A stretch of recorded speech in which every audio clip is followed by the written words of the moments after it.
Hello everybody and welcome back to another episode of Microsoft Flight Simulator. In this episode we're going to be back in an oldie, the Cessna Citation Longitude, which I think is still the best private jet Microsoft Flight Simulator. Stick around to find out why. If you are interested in acquiring any of my Overkills tutorial guides from Microsoft Flight Simulator or simply interested in supporting the channel, please consider joining us on Patreon. Patreon subscribers level tier 2 and above have access to all of my guides as well as any future releases that come down the road. Patreon link can be found in the description below.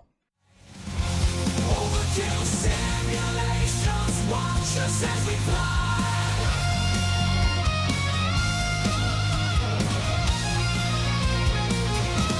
Overkill simulations, freedom will never die. Alright guys, as you saw in the intro, hopefully I do make tutorial PDF guides that can be found on my Patreon site. $10 or more gives you access to all of my guides, not just one. And here is what the longitude guide looks like. There's the table of contents for you guys. And again, just like all the other guides, absolutely everything you need is inside the guide. And this is what we'll be using to complete today's flight. Some of the screenshots may be a little outdated, but if any of those become a problem in today's flight, I will adjust those and put out an update for the aircraft. But the last time I flew it, she was flying just fine. So let's get on after it. All right, so as always, it is time first to fuel our bird here. Make sure that when you guys fly this, you are going to the marketplace and looking for the working titles longitude update. It adds significant improvement to the flight model as well as to the avionics, being the G5000 suite. All right, so total fuel on board today, we are looking for our block fuel 7730. 7734, I will take that. And total payload today, 2.6. So what are we at? Let's add quite a bit of weight there. That'll be close enough, 2597. All right, she's fueled, she's loaded. Let's jump into the cockpit and let's get this bird up and out of here. So let's see here. Where are we going? We've got our flight plan there. We'll talk about the flight plan here in a minute. Let's check, actually, one more thing. Let's check the center of gravity, make sure it is where it needs to be. If you ever don't see it, just expand it. And we should be with a Mach of 33. Yep. See, I knew that was wrong. 33.9 is what we have in the guide, so that's what we'll use. There it is. All right, gets us where we need to be. All right, close that. And again, all this is in the guide. Everything you guys are about to see, let the games begin. Parking brake. Let's find the parking brake. Let's make sure the parking brake is set. Throttles are at idle. Flaps are retracted. And spoilers are also retracted. Standby power switch. Let me make sure I get to the right screen here. Let's do a quick test. Looks good. And standby power switch goes test, then on. Batteries, both on. There's left, there's right. And APU generator reset and then on.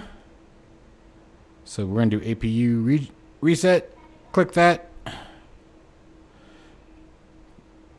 Did we do the reset? We did. All right, now let's get the APU gen on. I didn't see it move, so I was like, is it lagging or are we good?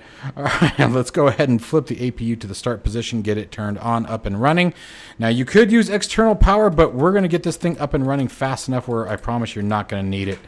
All right, and let's monitor APU percentage. Here she is coming up. RPM's now at 60%. Watching that exhaust temperature.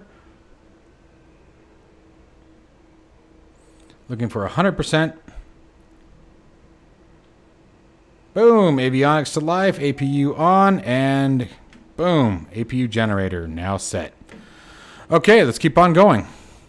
So next thing we're going to do is we're going to set our barometric pressure. You can use the baro knob, or in our case, we're going to cheat and hit the B key because it's easier.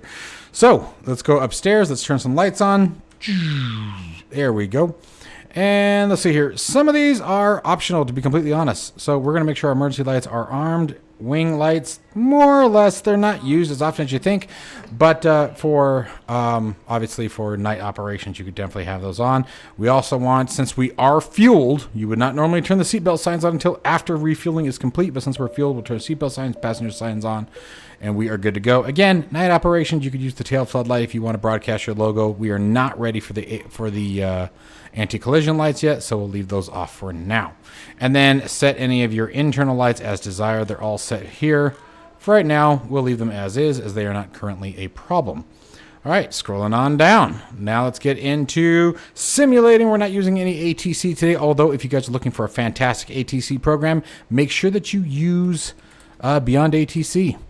I absolutely love it. I swear by it. I think it's a wonderful program, and they now have traffic injection if you are on the supporters pack. So make sure you guys take a look at that if you are.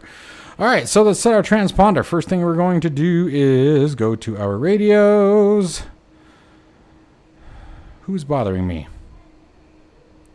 Okay, I can talk to you later. We don't have to talk right now. All right, so audio and radio. Sorry, guys, I received a text message. Had to make sure it wasn't my work.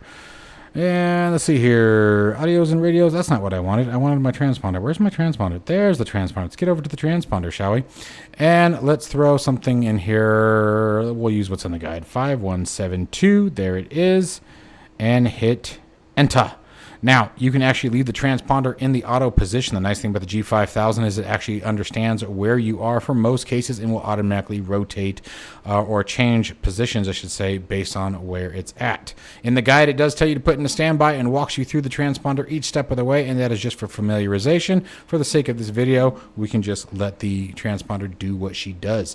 Now, something else I want to show you guys, if you're ever confused about how to read either the G1000 or G5000 suite, we also have things like this that will break down absolutely everything and where it is and how to read it. Okay, let's keep on going. So let's see. Now, let's see here. We are... it actually has, you know what, let me jump back into that for a second. This actually has a full G5000 tutorial, and this will work very similarly with the G3000 as well, if you are unfamiliar with either of those two avionics. So it goes beyond just a tutorial of the aircraft, but also breaks down the avionics system themselves, so that way you can get familiar with how to navigate it in any aircraft that carries. Again, will work pretty much with the G3000 or the G5000 suites. They're very, very identical, so you'll get that little bonus package in here as well. So with that in mind, let's get down to where we need to be. Even walks through Navgraph charts. There we go. FMS configuration. That's where we want to be. Let's kick that off and let's start walking through it. So first thing we're going to do is we're going to go to the flight plan. We're going to add our origin in, and we are currently at Boston. So we're going to go to KBOS. And our destination today is Minneapolis. So we're going to use I think it's MSP, right? Yep. Sierra Papa. Drop those two in there, and let's go ahead and move on down here. Now we're going to go to the procedures.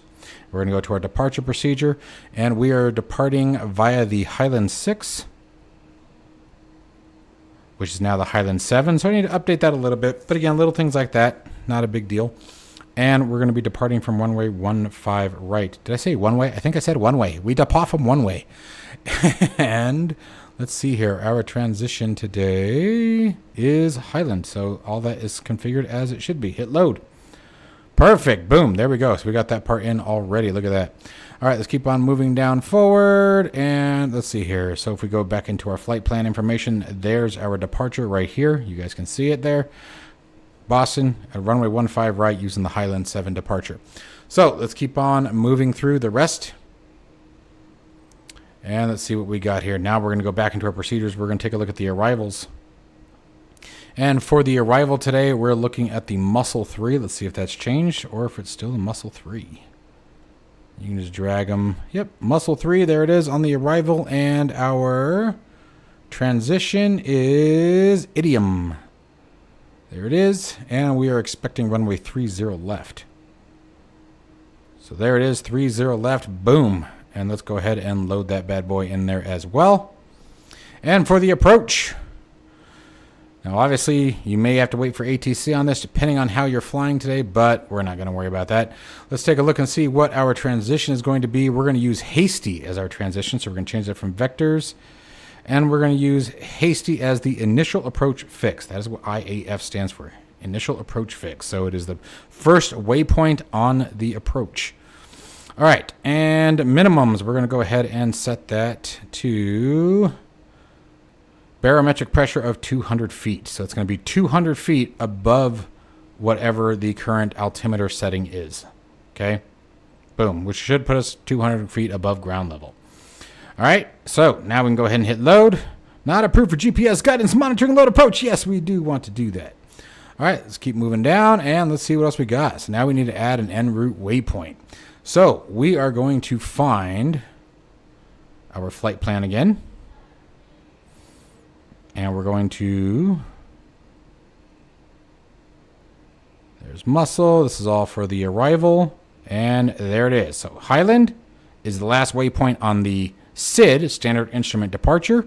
And Idiom is our first waypoint onto the arrival, or STAR, Standard Terminal Arrival Route. And we are going to fill in the blanks with where we're flying between those two locations. So in our case, we're going to hit Add En route waypoint, and our first one is going to be Hannah. So H. A. Is that 2 N's? Nope, 2 A's. There we go. And hit Enter. Boom. Now let's see what we got next. Now we need to load an airway. So to load an airway, we need to load an airway from the waypoint that you are joining the airway from. Think of the airways as freeways of the sky or highways of the sky, and your waypoints are your on-ramps and off-ramps. So our on-ramp onto the Quebec 816 airway is going to be Hannah. So we're going to select Hannah, select load airway, and there it is, the Quebec 816. Sometimes that will be automatically populated if there isn't any other airway that is associated with this waypoint. Some waypoints can have more than one airway associated with them, so keep that in mind. And I believe Kelty is our exit point. Let's take a look. Yes, it is. Kelty, let's grab that. And we simply select load airway. And you can see these are all the waypoints that are going to be in the sequence until we exit at Kelty. So we're going to join at Hannah. The 816 airway includes these waypoints here, and we're going to exit at Kelty. So load airway. Okay, and I believe we have one more. Yep, there is. So we're going to now go find Kelty because we're going to be joining another one from there. So let's see here.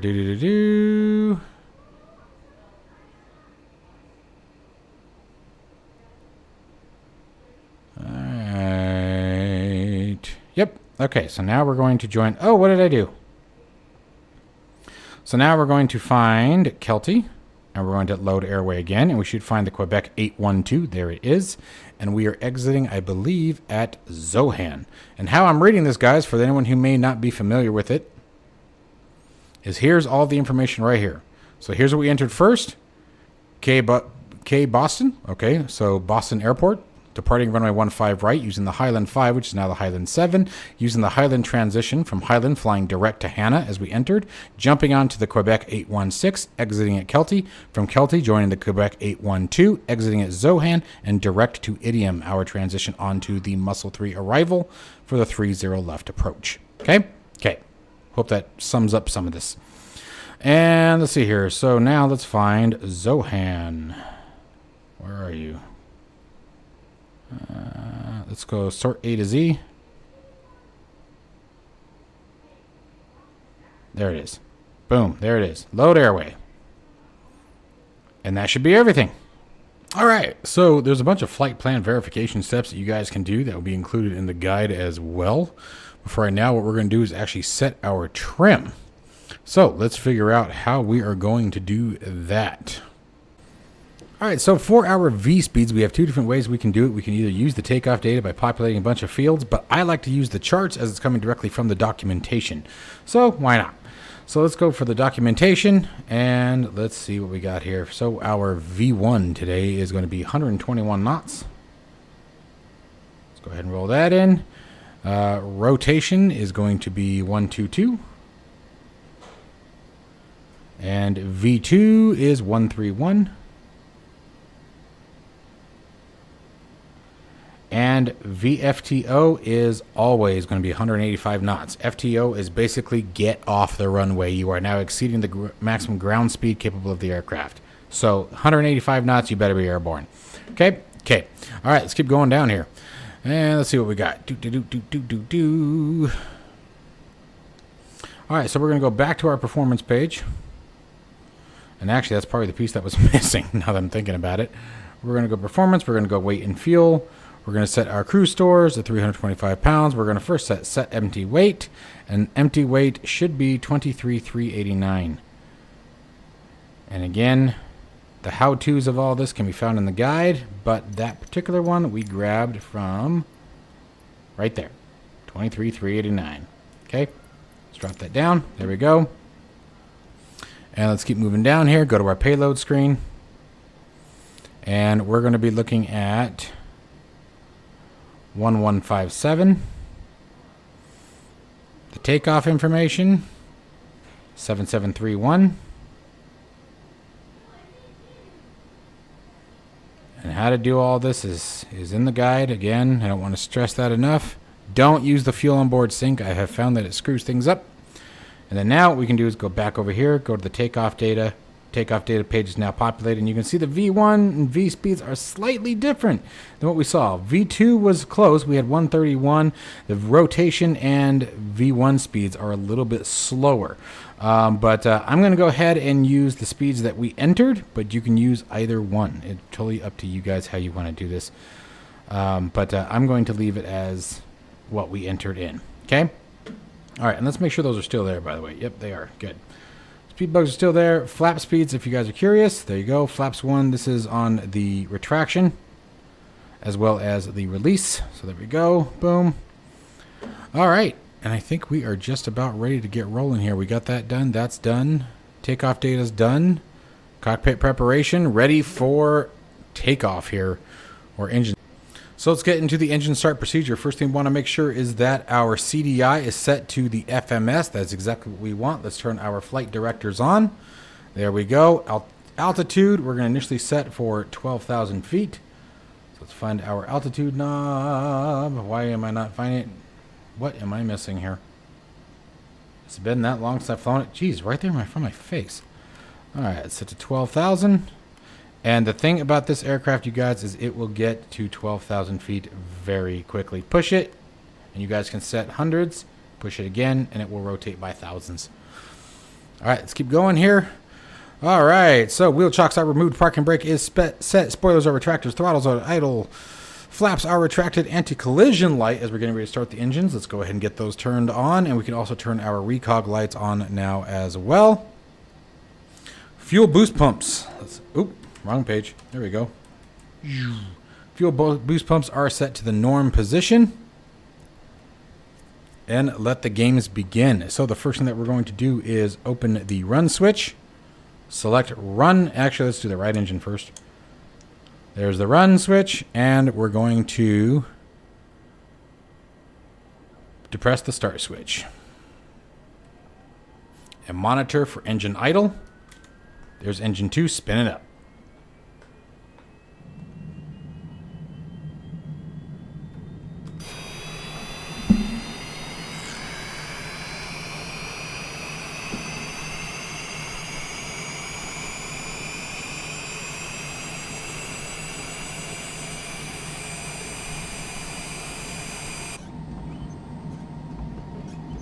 Stable at 18.1, and let's come on back and rinse and repeat.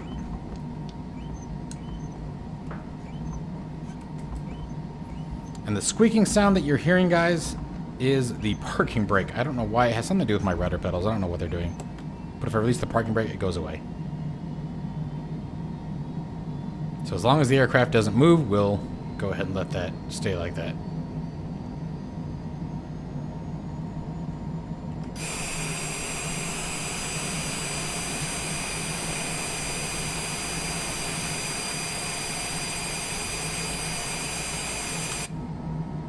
All right, 2 engines at idle, looking great. All right, let's continue with the rest of the startup. So now let's go ahead and do left gen reset, then on, reset, then on. And actually, I think we only went to the off position now that I think about it, but that's all right. Bus ties, make sure that they are all open. APU gen can now go to the off position. And we can shut the APU off. All right, no takeoff indicates takeoff data is wrong. And it's because we are not configured for takeoff. Let's make sure the anti-ice protection is set. That's all these. You want to make sure they're all in the norm position, in the on position.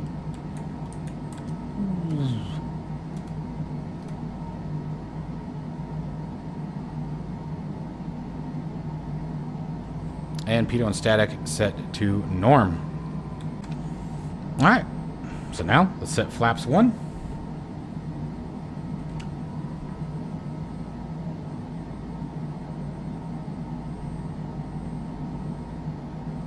Shows our ice protections all on, but notice the no takeoff configuration now went away. Our transponder we know is already set to auto, and we are now ready to turn our taxi light on. Oops. Verify our trim is set. Trim is set. Parking brakes already released to get rid of the squeaking. And we are now ready to taxi over to runway 15 right, where we will hold short. So, adding power.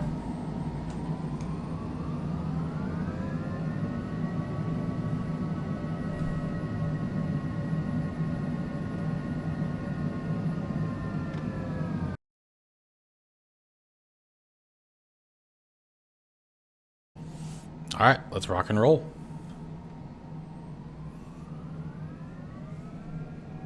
Those throttles are about 50%.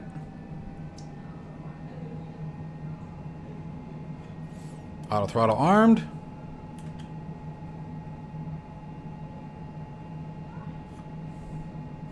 Oh, I'm missing a button.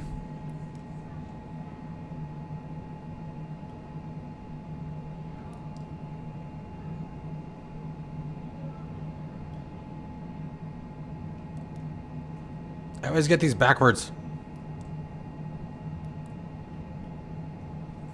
All right, we'll figure that out in a minute.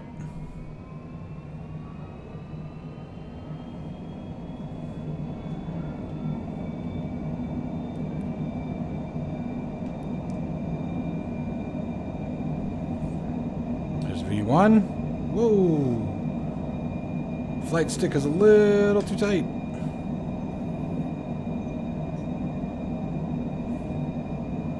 Gear coming up. Wow, that's really sticky. Flaps up. Nav mode, autopilot.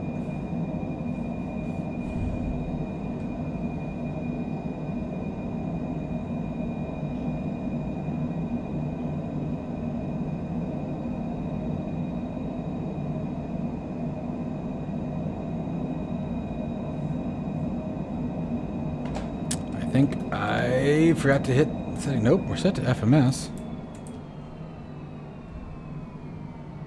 There we go. There's the auto throttle.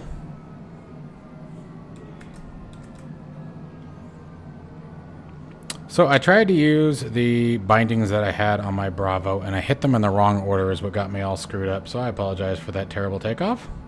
Right now the aircraft's going to slow down. Let's go into flight level change, and off we go.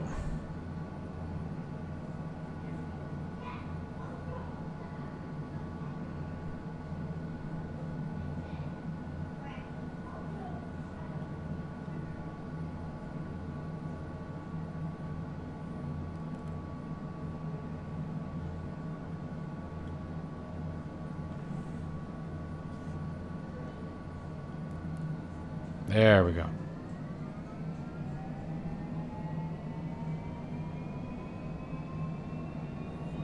All right. I had to reset the buttons on my damn Bravo here. There. That's what I wanted to have happen. Terrible takeoff. And if I had read my guide, I missed 2 different steps. And that's why that happened. Good job. So give you guys an idea, just so you know I'm not completely out of my mind.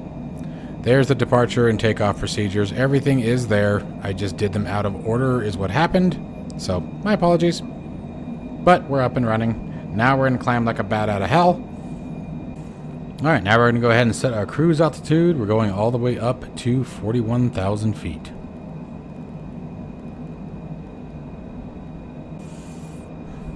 We passed through 10,000 feet. Landing lights off. There's our recog. Pulse lights won't come on because they use the landing lights as their configuration, but we do want the recog lights on. Look how fast this thing climbs.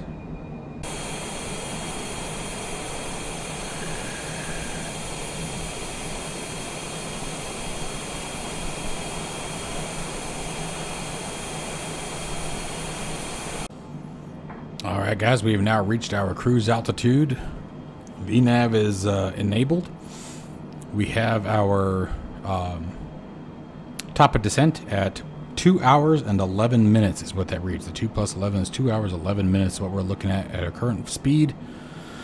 So I will see you guys in quite a while. There isn't much else to do until it comes time to get ready for that.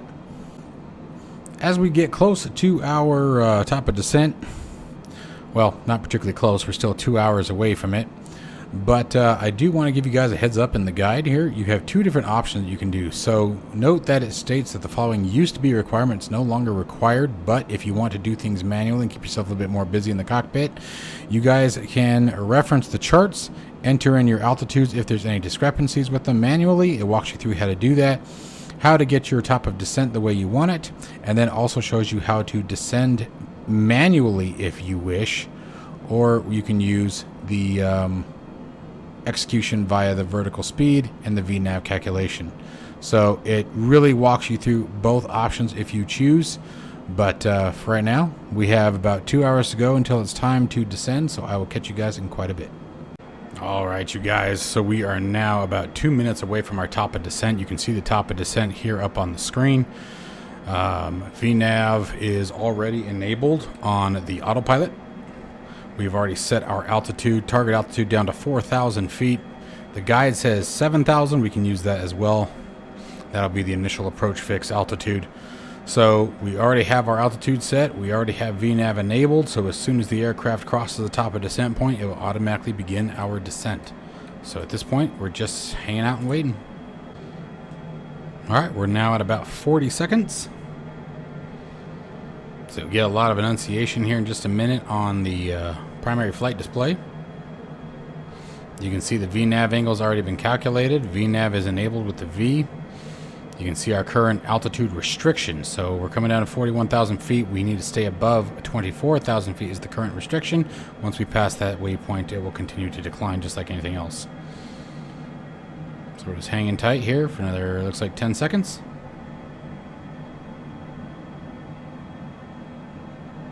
There's the vertical path, and down we go. You can see the aircraft's following the required descent profile, holding about Mach 0.8, holding 2,500 feet. Now that will vary based on how our glide slope changes, but more or less that's it. So let's see what we can do, if we can save any time here. We can enter in a couple of our V speeds. Well, actually, we'll wait on the V speeds. We're a little early. So, yeah, this is about it. I'll catch you guys as we get closer to probably 13,000 feet or so. Obviously, at 18,000 feet, we'll set our altimeter pressure. 10,000 feet, we'll get our lights on. But other than that, we're going to hang tight until get a little bit closer to the runway where our weights will be accurate.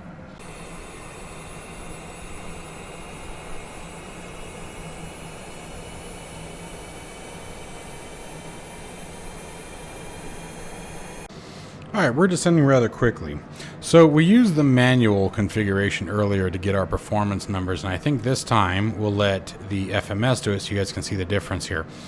Okay, and we'll talk about what our landing speeds are supposed to be as we get a little bit closer according to the charts. Now the chart literally comes from the POH, guys. So in the guide, I have a chart here that lets you walks you through the step on how to configure that. But we're going to use the FMS. So let's go ahead and do that. So we're going to go to now the home page, go to performance, go to landing data, and start walking through some of our stuff here. So let's see here, verify all of information, KMSAP, runway 30 left. That is correct. Now we're going to come down to the weather tab, load MEDAR. Good, got that all set. Now we're just going to go straight to the landing config. Runway information is all correct. Okay, that all looks right. We're using the same stuff. So we got 128 and 116. We're going to go ahead and accept the landing speeds there. So we got our landing speeds configured. So we are good to go there. Now it's just a matter of waiting until we get to the approach fix, which will be hasty, will be our initial approach, and we'll make sure that the approach gets loaded correctly. Let's go back to our flight plan. You can see we're still a ways out. But that's it. According to this, our speeds are set. Everything is good to go. So it all depends on what you like to do. I like to be busier, honestly. So I like to use the charts. I like to pull up the weights. I like to figure out, you know, all the different stuff. It's sort of the same thing with like programming the 737s and the big airliners. You know, they have the SimBrief integration where you can just import your flight plan and most of the work is done for you. I like to go through the steps manually. It's just more fun for me, playing with all the buttons, switches, entering in all the numbers, and then having it work at the end, right? That's the kicker, is having it actually be correct when you're done. So it's just more fun for me that way. But it all depends on what your flight style is. So much like we did here with the landing data, you can do that with the takeoff data. As you guys saw at the beginning of the video, I just prefer to do everything manually. Usually, just like I said, it's more fun for me. But anyways, guys, so that is basically it for right now. I'm going to catch you guys as we get down to about probably 10,000 feet, and then start working our way onto the approach and start configuring for landing. All right, guys, so we've passed through Hasty. We've activated our approach. We went to the procedures. I thought I was recording. I'm sorry, I wasn't. Went to procedures, activate approach. The glide slope is being acquired by the aircraft, which is why we're in such a steep descent at the moment. We're going to go ahead and grab our speed and start slowing us way down. Gets to about 180 knots. We're going to use some speed brakes to help.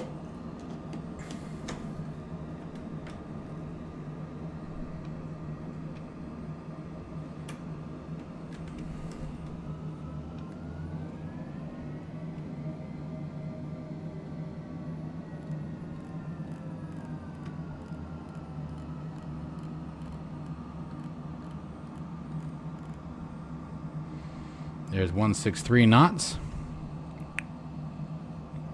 Let's pull those speed brakes back out.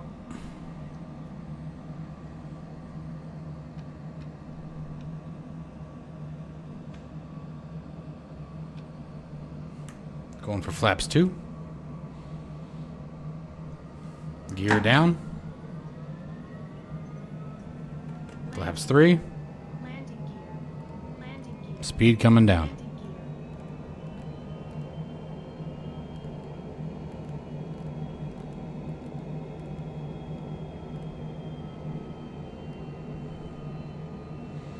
Let's jump on that localizer.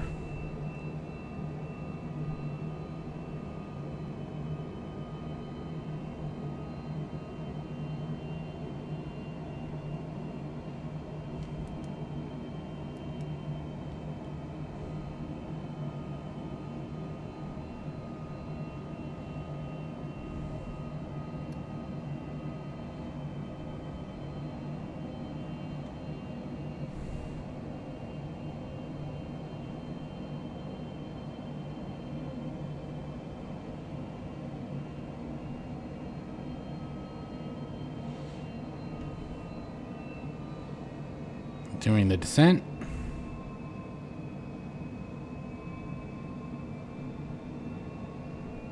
Glide slope locked. Localizer's locked.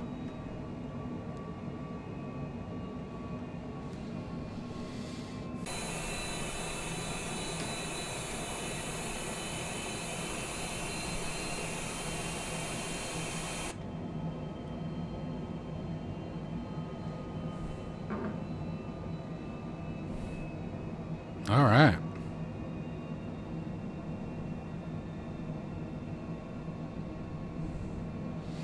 Minimums are set. Landing configuration complete. Flaps are full flaps. Landing lights on. Gear handles down. Gear indicating down.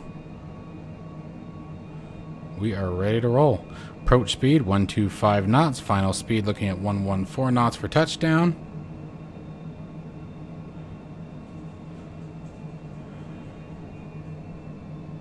We're about ready to roll, guys.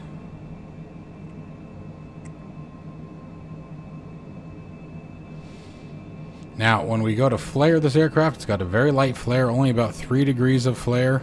Very, very gentle. All right, let's take the aircraft over.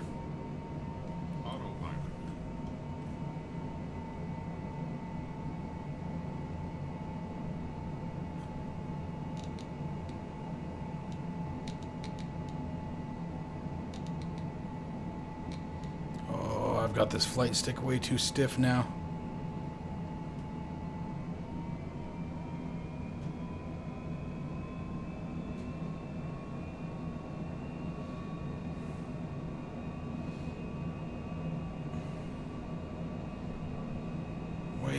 too stiff now. Keep coming, baby. Come on, we got this. Got this. You're gonna fight me the whole way, but we got this.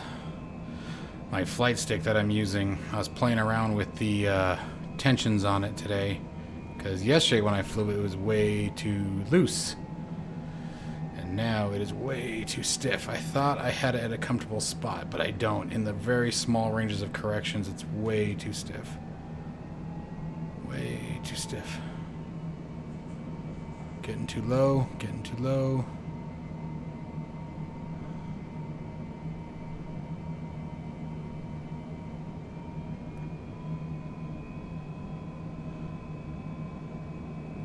It's like breaking my wrist. Jeez, I didn't think I had it that tight.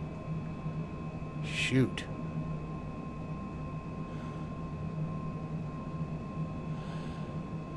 It's working out so far, I guess. Ah, it really is hurting my wrist, though.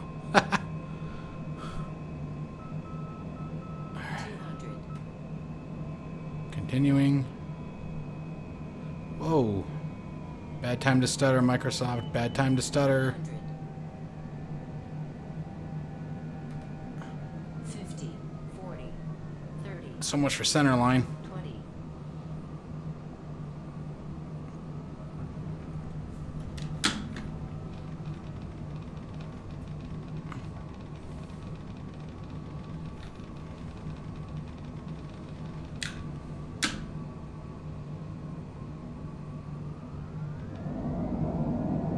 There's my reversers. I was wondering where they were.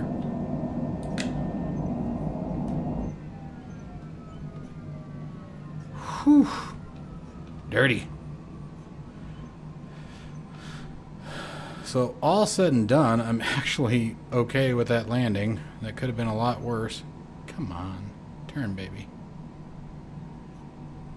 God, stuttering is bad tonight. Holy crap. I haven't had Microsoft stutter like this in a long time. Long time. Anyways, guys, so that is the Cessna Citation Longitude. I hope you guys enjoyed that. If you guys want full procedures, again, my PDF tutorial guide walks through everything with screenshots step by step, including the shutdown RNAV approach that was not used today. Today we did an ILS approach. RNAV is also included in there, a bunch of other charts and manual configurations if you choose that make it a lot more fun to fly. So if that's something that you guys are interested, be sure to check it out. Support me on Patreon. It certainly helps me out a lot and makes it possible for me to do a lot of things for the sim. Anyways, as always, folks, stay safe and healthy, and I'll see you in the next one.